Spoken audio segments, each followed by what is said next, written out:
I wouldn't be embarrassed about anything I've listened to because I probably still listen to it today. Arts and crafts. I love arts and crafts. Like building things, putting things together, like, furniture and stuff. I like decorating my home. I'm like a yuppie. I like drinking a lot of coffee. I'm like a coffee connoisseur. I have a million types of coffee. I have coffee makers, tons of stuff like that. I listen to a lot of rap, actually, which I'm actually pretty current on the rap. I just bought the T.I. record. I don't know if that would surprise people. A lot of dudes I know in bands listen to everything, I just love old rap, like NWA, Public Enemy, Slick Rick, Eazy-E, Dr. Dre, stuff like that. The early days when you're in a van, you can't really help but have bad hygiene because you don't stay in hotel rooms every night. Some nights you sleep on people's floors, like in the early days. It's just general that, There's no real bad habits from who's in the band now. Our career. Absolutely. This is my favorite band. Favorite movies? I'm a huge horror movie fan. Jaws, Dawn of the Dead, all the Halloween movies, all the Friday the 13th movies. Let's see. I like some anime. Lord of the Rings, Star Wars, some, sci-fi stuff, like stuff in that vein. The Misfits, growing up in New Jersey, it's kind of the legacy, especially growing up we had like a big punk and hardcore scene in New Jersey. So the Misfits were kind of like the center of all that. I also liked a lot of I was a huge Smashing Pumpkins fan. Radiohead, huge Radiohead fan. A lot of Britpop from the early to mid 90s, like Blur. I like to eat sushi as much as possible. That's kind of hard. Pizza's always good. It's easy to get, tastes good. They can't mess it up too much, so it's kind of a constant. Definitely Gerard. He's kind of got this Freddie Mercury vibe, really theatrical, super expression, face, he's just great up there. He's a great front man. He's my favorite front man. So I'd say he's the biggest exhibitionist. We got to really, tap into these influences that we thought we never could, incorporate. There's a little bit of Teenage Fan Club on some of the songs. There's some Pulp on some of the songs. Manic Street Preachers. I would probably tell them, really just ultimately play what you love. Don't ever write music or anything to, quote unquote make it or I want to be rich, I want to be famous. It's ultimately that's poisoning the well, and nothing good could come from that, and people will smell that a mile away. He's so much fun to play with. He's been a friend of ours for a long time, and to get to play with him is really rad, and the show's been amazing, and the kids seem to love him now. The rarest one I have is the Death of Gwen Stacy, where the Green Goblin throws her off the bridge. Yeah, that's probably the most valuable one I have. Air conditioned anymore. I did when I was little, and now I realize that nothing's really, it's not really worth anything, quote unquote. It's just worth what somebody's gonna pay for it, and I don't, I'm not gonna sell them. So value of comic books doesn't mean anything to me. Definitely, absolutely. Yeah, that song I think encapsulates everything about us, and sonic quality, message, everything about it. Yeah. So, we did all the rehearsals, and I was like, oh, well, I'm not nervous at all. And then the house lights went off, and I was like, and I don't even remember much of the first song. It was really jarring. Yeah.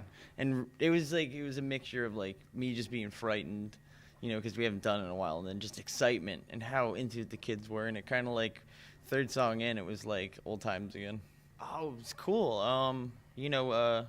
Growing up, the NFL was really big. It was a really big thing in New Jersey, and I kept along with it over the years. It gets harder when you're on tour. I missed the past couple games. I missed the past couple Sundays. But Jets and Giants won last week, I think. But it was mind blowing. It was surreal. Yeah, it was scary, right? So scary though. It's really scary. There's so many people. It's pretty incredible. I grew up listening to Green Day, and just being able to share the same stage with them is a dream come true. This rough idea to make this concept record about like make like a rock opera sort of thing, and I think so many factors in our own life kind of intertwine into the story. So now it's like it's hard to really like differentiate between the concept and the like what's part of the story and what's part of our lives. So I mean, I don't know. It's kind of like it's fun, people like would get their own kind of like get their own story out of it, and we don't really want to like say what parts our concept or what parts the the concept of the story. I think that like the whole like this optimistic kind of pop music, I mean, what me and Gerard would listen to when we were younger is kind of like more like kind of ironic pop, like the Smiths and Depeche Mode. Yeah. And bands like that were kind of like we're writing these extremely happy sounding songs, but the message inside is just really bleak. And I mean that's how we kind of got our thing, like we just love that. It's like tongue in cheek. My high school life was kind of rough. I was a very overweight kid. Like I was extremely I don't know, I was an introverted kind of guy, like I didn't actively go out and like seek friends or acceptance or anything. I mean, I'm sure you hear that from most people that are in bands, but I mean, I got what I got out of high school, and I think a lot of positive came from it, but I mean not in like a social setting, you know what I'm saying? This kind of it kind of moves in waves from like one state to the next, like Jersey in like the late 90s was pretty big, and then it moved to Long Island, and now I think it's coming back to Jersey. Yeah, we kind of had a lot of support from some of the bands that are still prominent from New Jersey, you know what I'm saying, like Thursday and Midtown really like helped us out when we were like just starting out in New Jersey, which is cool because they kind of helped get our name out, I mean, I just went to I kind of went to college as like as like a means to meet someone to start a band, you know what I'm saying? Like I was like, yeah, this is how you go out and meet people that, you have similar interests with. I didn't really have any, interest in what I was doing in school. I'm not saying school's bad. Stay in school. It's good to question anything, you know what I'm saying? Like you should always question what somebody's telling you to do, because it might not be for your best interest. But yeah, I'd have to say yes.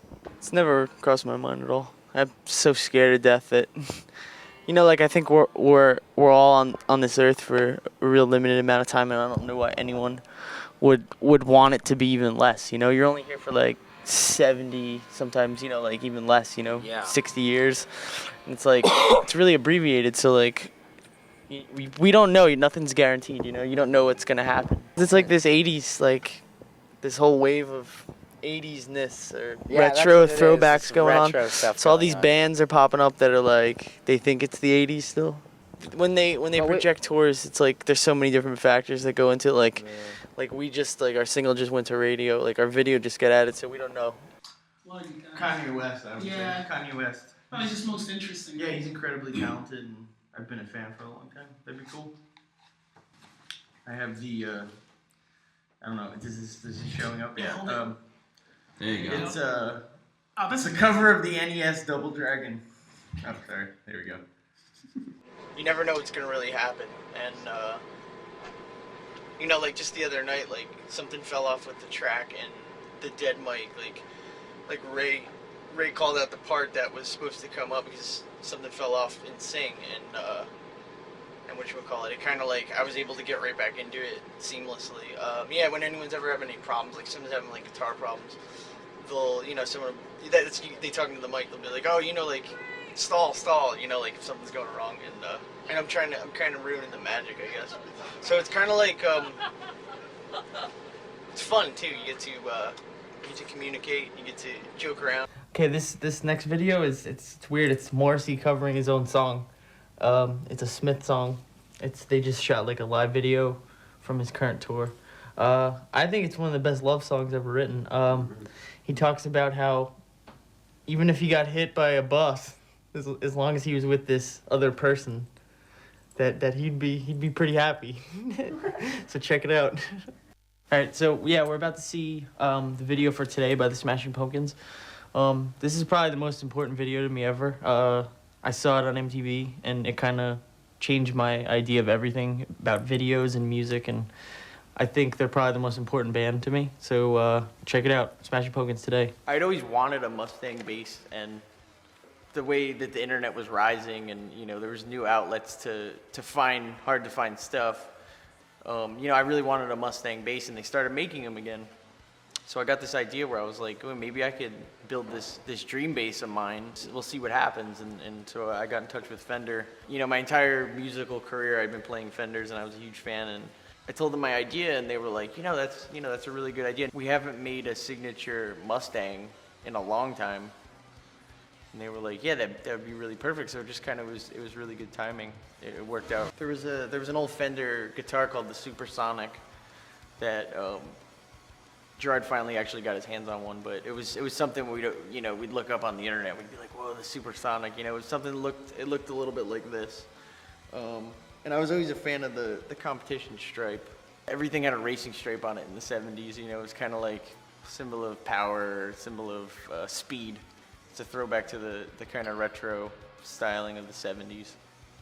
As far as the finish, though, it's definitely a nod to musicians like David Bowie, Ace Frehley, some of the glam stuff like Manic Street Preachers. It's got a shorter scale neck. It lends to an ease of playing, and it kind of feels like you're playing a guitar at some points. Basically, the humbucker it allows for maximum output. Sky's the limit with how loud you want to get.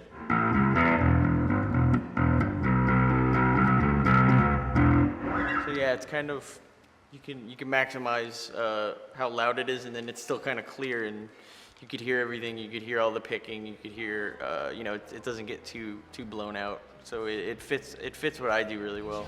Chicago was the first city to embrace us. There was New Jersey, and then Chicago was the next to our hometown. It's just crazy because Chicago and the UK were the two things away from home that always felt like had our back, and we look forward to all of our Chicago shows. Yeah. When we came here, like we were saying, we came here and there was kids that hung out. We hadn't, we were strangers in Chicago, Sure. and these kids would come out and bring us food and hang out with us. We'd go places. It was rad, and That's they're awesome. still with us. That's It's awesome. insane. I was saying, I just remember Papa Roach stayed in there right before us, and their album's called Isn't it Paramore. the Paramore demos? Yeah, the Paramore or something.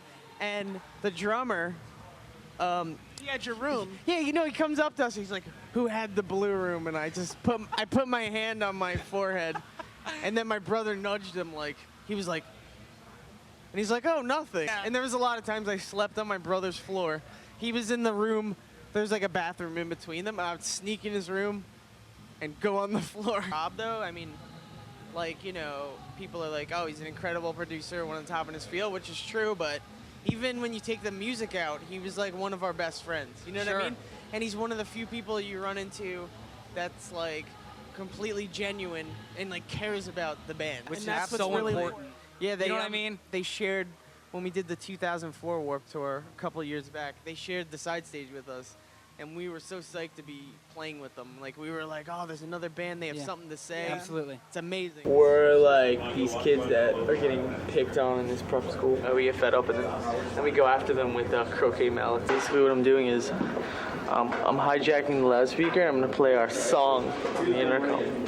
I'm going to play our jams in the school. Yeah, it felt like when we had re-met up with them, it was kind of like a homecoming, and it felt really great. Yeah, we all started just picking stuff up and just trying things that we've never tried before. And then we started to this spark started happening. We started to see this other thing, and that was kind of where it started. That whole I guess the idea of what it would become.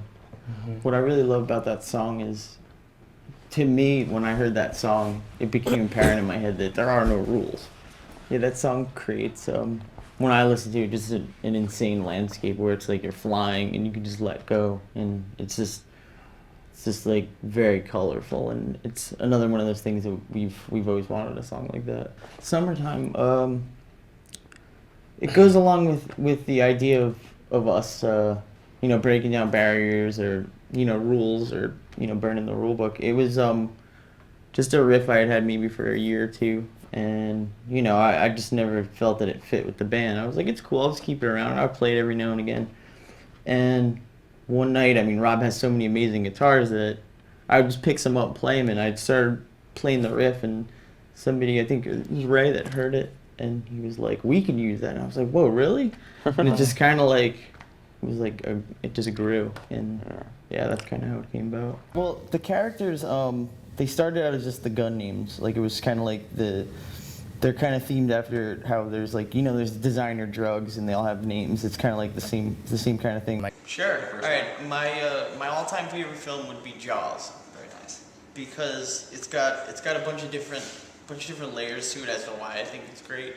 It was originally supposed to be a pedal to the metal horror movie, and the mechanical shark wasn't working, so it gave it this real moody, artistic flavor to it, and it happened by accident, but then it wound up winning Academy Awards because of that. So I think there's something great about that, and I enjoy it on a couple different levels.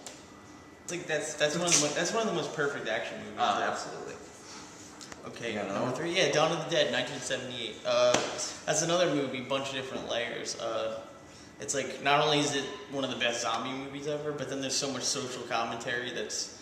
I used to work at a Barnes & Noble. One day somebody left a stack of Irvin Welsh books, and as I was picking them up, that phrase caught me on the back. It was talking about how his stuff was coined as chemical romances. And I was like, wow, I'm surprised nobody's used that as a band name yet. I wanted to get into music probably since the age of 6 or 7. I didn't quite know why. I just really, really wanted to be in a band. Probably the first thing I could remember listening to was just really terrible 80s metal, like Iron Maiden, Poison. As I got older, I moved more into like punk rock, pop punk, and stuff like that. Oh, it sounded amazing. Yeah, you know, like it's a little scary to play, you know, award shows because you're kind of out of your element. It's not like but it sounded great. It's gonna be fun. We love it. We love it in the UK. You know, every country is just a little bit different, but they're super rabid, super energetic over here, very passionate. We just love, you know, we're back here a lot. It feels like our home away from home. We went in and recorded with Brendan O'Brien, and while we were mixing it, something just didn't feel right, and we decided to take a week off and think about what we were gonna do, and we reconnected with our old friend Rob Cavallo, and we started writing songs, and we didn't even quite realize that we were writing another album, but that's exactly what was happening. And then 4 or 5 songs in, before we knew it, we had an entire album. Yeah, I mean, we're, as people, there's so many different sides to all of us that it's just another side that we really wanted to show people. Like, like when you open our closet, it's not just a row of black, like we're totally different people. Like we wanted to be able to show that in our live show as well. We've always held Japan near and dear to our hearts, and we have friends there that very much feel like family. So anything we can do to help, we want to do. The crowd, it's funny though. The crowd is definitely, it's almost like it's like a layer cake. It's like the younger kids are kind of pushing up front, and the older kids are kind of clustering in the back. But then some of the older kids are kind of mixed into the front. It's cool. Right. It's fun. Good time. No, I mean this was all set up here when we got here. We just flew in from the U.S., so we're kind of like, we only have half our stuff, and we're kind of just piecing things together. Yeah, I mean, well, we've just been back here warming up and whatnot. I haven't gotten to meet anybody yet. Yeah. Yeah, I mean, I don't know if we're gonna be able to actually watch her though, because they said there's only one road in, one road out. Yeah. But I'd love to check her out live. I've only seen her on television. So hang on, you're going to leave before she gets here? We might have to. You might not like me saying this, Mikey, but I think you're an idiot for that move. We may not have a choice. We're just visiting. We have the next fest is Madrid, which is tomorrow, I believe. Yeah, tomorrow. Oh, I love it here. I love it. The shows are amazing. It's great. It's great to be able to see stuff that you used to see in history books growing up, and to finally get to see it in the flesh is amazing. It happens from time to time, but the sheer volume of them this time was just it was something really special. We came out and the entire stadium had these signs that said the na signs. And yeah. We were like, whoa, didn't expect that. It was a great surprise. I mean, personally, just from a standpoint of my in-ear monitors, I like there to be like a roof or a ceiling or something. But there's a different energy. There's a different energy in the open air. People are just so. It's just like a volcano. It's pretty crazy. But yeah, as far as arenas or the stadiums, it's like the arenas, it keeps the sound in, and then my in-ear monitors always sound a little bit better. We haven't played with either. Blink's a band that we've loved and respected for a really long time, and we were actually talking to them like before they took their hiatus. We were gonna actually do a tour together.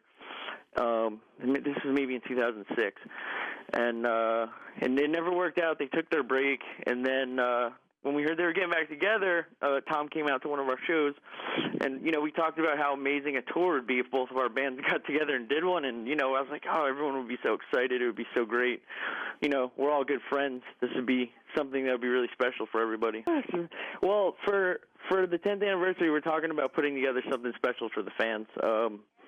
I can't talk too much about it, but information will start dripping out really soon. But yeah, caffeinated beverages. Caffeinated beverages. That's like me, man. We're like sisters. That's awesome. But you know what though? I've been. I used to never sleep. I would just, I'd be fueled by coffee or whatever. But the past couple tours, I'm like, hey man, I should try the sleep thing out. Yeah, I'd seen the clip of his program and his commentary on our song. It's just a classic case of someone missing the mark. You can't please everyone, and not everyone's going to be your friend. And he kind of he missed the point. He missed the point of it. It's just one of those things where we, as a band and as people, we have so many different sides to us, and we kind of there was another dimension of the band that nobody had seen. They'd only seen the doom and gloom. They've only seen like the sorrow. I mean, even though we had uplifting stuff in the songs, the imagery was very dark, and some of the subject matter was very dark. And as people, that's not 100% us. That's still in there, but that's not 100% us. And we were like, we want it to be a party album. We want to really have fun. We want to convey that through the songs. We want to have a fun, uplifting album, and we think that we accomplished it with Danger Days.